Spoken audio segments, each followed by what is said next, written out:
بسم اللہ الرحمن الرحیم۔ روزہ چھوڑنے والے کی سزا۔ فرض روزہ چھوڑنے والے کی سزا۔ حضرت محمد صلی اللہ علیہ وسلم کا فرمان جاننے کے لیے ویڈیو کو آخر تک ضرور دیکھیے گا۔ رمضان کا مہینہ وہ ہے جس میں قرآن اتارا گیا، جو لوگوں کے لیے ہدایت ہے اور جس میں رہنمائی کرنے والی اور حق کو باطل میں امتیاز کرنے والی واضح نشانیاں ہیں۔ پس تم میں سے جو کوئی اس مہینے کو پالے وہ اس کے روزے ضرور رکھے، اور جو کوئی بیمار ہو یا سفر پر ہو تو دوسرے دنوں کے روزوں سے گنتی پوری کرے۔ اللہ تمہارے حق میں آسانی چاہتا ہے اور تمہارے لیے دشواری نہیں چاہتا، اور اس لیے کہ تم گنتی پوری کر سکو، اور اس لیے کہ اس نے تمہیں جو ہدایت فرمائی ہے اس پر اس کی بڑائی بیان کرو، اور اس لیے کہ تم شکر گزار بن جاؤ۔ حضرت ابو ہریرہ رضی اللہ تعالی عنہ سے روایت ہے کہ حضور نبی اکرم صلی اللہ علیہ وسلم نے فرمایا، جب رمضان کا مہینہ آتا ہے تو آسمان کے دروازے کھول دیے جاتے ہیں، جہنم کے دروازے بند کر دیے جاتے ہیں، اور شیاطین کو زنجیروں سے جکڑ دیا جاتا ہے۔ حضرت ابو ہریرہ رضی اللہ تعالی عنہ سے روایت ہے کہ حضور نبی اکرم صلی اللہ علیہ وسلم نے فرمایا، جب ماہ رمضان کی پہلی رات ہوتی ہے، شیطانوں اور سرکش جنوں کو بیڑیاں پہنا دی جاتی ہیں، اور جہنم کے دروازے بند کر دیے جاتے ہیں، اور ان میں سے کوئی دروازہ کھولا نہیں جاتا، اور جنت کے دروازے کھول دیے جاتے ہیں، پس ان میں سے کوئی دروازہ بند نہیں کیا جاتا۔ ایک ندا دینے والا پکارتا ہے، اے طالب خیر آگے آ، اے شر کے متلاشی رک جا، اور اللہ تعالیٰ کئی لوگوں کو جہنم سے آزاد کر دیتا۔ رمضان کی ہر رات یوں ہی ہوتا رہتا ہے۔ اس حدیث کو امام ترمذی اور ابن ماجہ نے روایت کیا ہے۔ حضرت ابو ہریرہ رضی اللہ تعالی عنہ بیان کرتے ہیں کہ رسول اللہ صلی اللہ علیہ وسلم نے فرمایا، 5 نمازیں اور ایک جمعہ سے لے کر دوسرا جمعہ پڑھنا، اور ایک رمضان سے دوسرے رمضان کے روزے رکھنا، ان کے درمیان واقع ہونے والے گناہوں کے لیے کفارہ بن جاتے ہیں، جب تک کہ انسان گناہ کبیرہ نہ کرے۔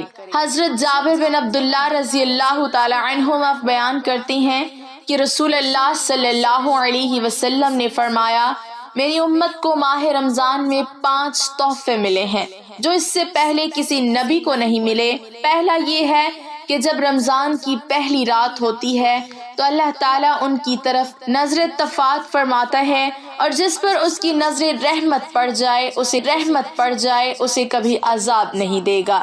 دوسرا یہ ہے کہ شام کے وقت ان کے منہ کی بو اللہ تعالیٰ کو کستوری کی خوشبو سے بھی زیادہ اچھی لگتی ہے۔ تیسرا یہ ہے کہ فرشتے پر دن اور ہر رات ان کے لیے بخشش کی دعا کرتے رہتے ہیں۔ چوتھا یہ ہے کہ اللہ اپنی جنت کو حکم دیتا ہے کہ میرے بندوں کے لیے تیاری کر لے اور مزین ہو جا، تاکہ وہ دنیا کی تھکاوٹ سے میرے گھر اور میرے دار رحمت میں پہنچ کر آرام حاصل کریں۔ پانچواں یہ ہے کہ جب رمضان کی آخری رات ہوتی ہے ان سب کو بخش دیا جاتا ہے۔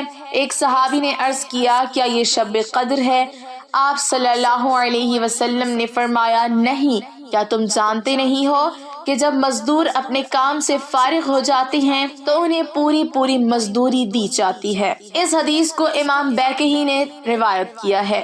رمضان الاسلام کے ارکان میں سے ایک رکن ہے جس پر اسلامی عمارت قائم ہے۔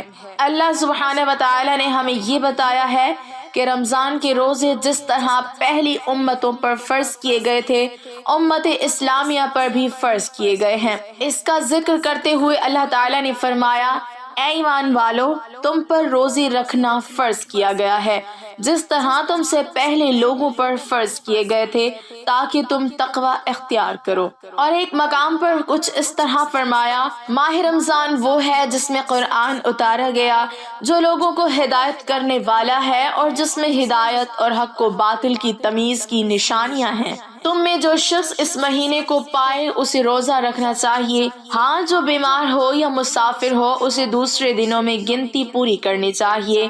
اللہ تعالیٰ کا تمہارے ساتھ آسانی کرنے کا ارادہ ہے، سختی کا نہیں۔ وہ چاہتی پوری کر لو اور اللہ تعالیٰ کی دی ہوئی ہدایت پر اس کی بڑائیاں بیان کرو اور اس کا شکر ادا کرو۔ امام ذہبی رحمۃ اللہ علیہ اپنے کتاب الکبائر میں کہتے ہیں، مومنوں کے ہاں یہ بات مقرر شدہ ہے۔ ڈیئر ناظرین، پلیز چینل کو سبسکرائب کر دیں، شکریہ۔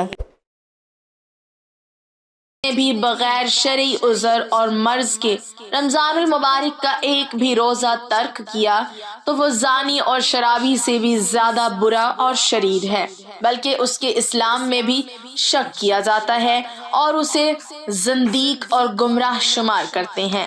روزہ ترک کرنے والے کی سزا اور وعید کے بارے میں صحیح حدیث میں ہے کہ ابو امامہ باہلی رضی اللہ تعالی عنہ بیان کرتے ہیں، میں نے رسول اکرم صلی اللہ علیہ وسلم کو یہ فرماتے ہوئے سنا، میں سویا ہوا تھا کہ میرے پاس دو شخص آئے اور میرے بازو پکڑ کر مجھے سخت اور دشوار گزار پہاڑ کے پاس لائے اور کہنے لگے، اس پر چڑھیے۔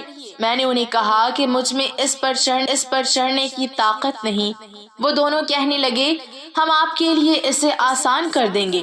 تو میں اس پہاڑ پر چڑھ گیا۔ جب اوپر پہنچا تو وہاں شدید قسم کی آوازیں آ رہی تھی۔ میں نے کہا، یہ آوازیں کیسی ہیں؟ وہ کہنے لگے، یہ جہنمیوں کی آہ و بکا ہے۔ پھر وہ مجھے آگے لے گئے جہاں پر کچھ لوگ کوچوں کے بل لٹکے ہوئے تھے اور ان کی بانچیں کٹی ہوئی تھی اور ان کی بانچوں سے خون بہہ رہا تھا۔ میں نے کہا، یہ لوگ کون ہیں؟ وہ کہنے لگے، یہ وہ لوگ ہیں جو افطاری سے قبل ہی اپنے روزے افطار کر لیا کرتے تھے۔ بغیر شرعی عذر کے روزہ نہ رکھنا یا رکھ کر توڑ دینا بہت بڑا گناہ ہے۔ اس کی قضا بہر صورت واجب ہے۔ قصداً بلا وجہ روزہ رکھ کر توڑنا اتنا بڑا گناہ ہے کہ بطور کفارہ ایک روزہ کے بدلے میں مسلسل 2 ماہ یعنی 60 دن کی روزے رکھنا ضروری ہے، جیسا کہ حدیث نبوی صلی اللہ علیہ وسلم میں مذکور ہے۔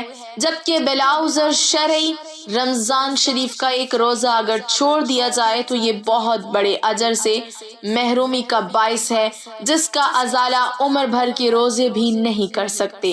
حضرت ابو ہریرہ رضی اللہ تعالی عنہ بیان کرتے ہیں کہ حضور نبی کرم صلی اللہ علیہ وسلم نے فرمایا، جس نے بغیر شرعی اجازت اور بیماری کے رمضان شریف کا ایک روزہ بھی توڑا، اسے عمر بھر کے روزے کفایت نہیں کر سکتے، اگرچہ وہ عمر بھر روزے رکھے۔ نبی کریم صلی اللہ علیہ وسلم نے پوری زندگی کے نفلی روزوں کے ذریعے رمضان کے بلا عذر چھوڑے ہوئے ایک روزے کی تلافی نہ ہو سکنے کی شدت کا اظہار فرمایا ہے، تاکہ لوگ بلا عذر رمضان کا روزہ چھوڑنے کی جسارت نہ کریں۔ علامہ علی القاری حنفی نے آگے چل کر فرمایا، ابن الملک نے کہا، اس پر فقہاء اجماع ہے کہ رمضان کے بلا عذر و مرض چھوڑے ہوئے ایک روزے کی صرف 1 دن کی قضا ہے۔ اللہ پاک ہمیں دین کی مکمل سمجھ نصیب فرمائے، ہمیں نیک عمل کی توفیق عطا فرمائے اور ہمیں نیکوکاروں میں شامل کرے، اور آنے والے رمضان کو ہمارے لیے باعث رحمت اور برکت بنائے، آمین۔ ناظرین، کمنٹ باکس میں اللہ کے 99 ناموں میں سے ایک نام ضرور ٹائپ کریں۔